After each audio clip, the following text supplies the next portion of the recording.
Henry County, Georgia is about to be invaded, and the Redcoats are on the move. They're here to secure colonists and their property for king and country.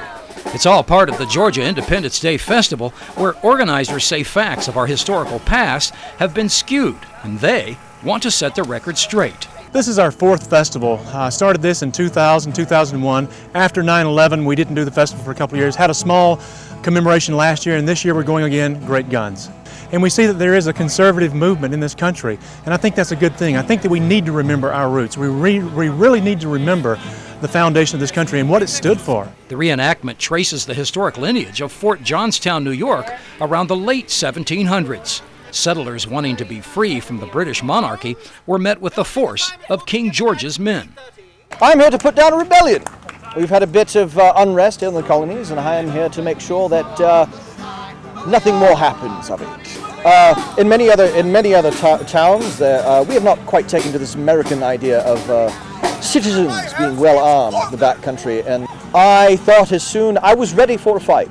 I was ready, but I did not expect one. I expected to simply remind people of their duty to king and to country, and to their loyalty to the crown.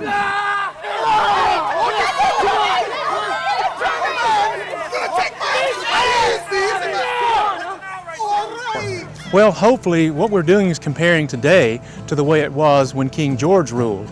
I mean, the folks couldn't have guns. There was gun control in 1776. The king could come in and seize your home and property. And again, that's one of the reasons I want to do this, is to remind people why we need to go back to our roots. Our basic freedoms are being usurped, and we need to go back to those basic freedoms before they're taken away forever. Recent Supreme Court decisions with regard to eminent domain lends credibility to the comparisons. The only difference today is no one knows the difference. Well, that's why we're here. That's why I was born in the Americas, soon to be hopefully the United States of America. And the things that obviously we came here for, we seem to not be finding under the current form of government. Everyone will gather in the village green now!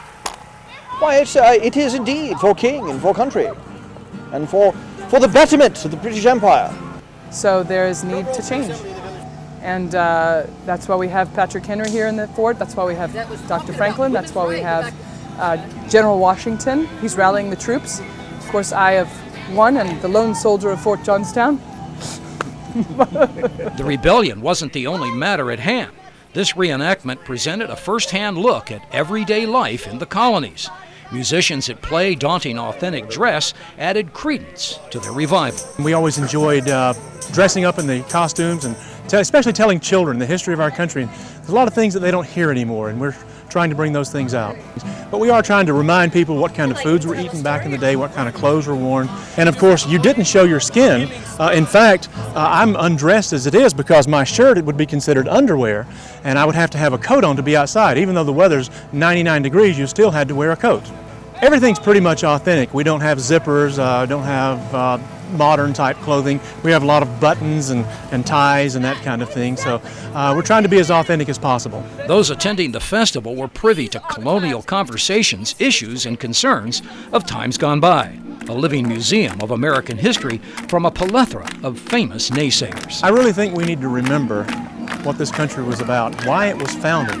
It was founded by God-fearing men, and our children aren't being taught that today. And that's one of the things that we're trying to do here at the Georgia Independence Day Festival, is to especially bring children to remembrance of what this country was all about.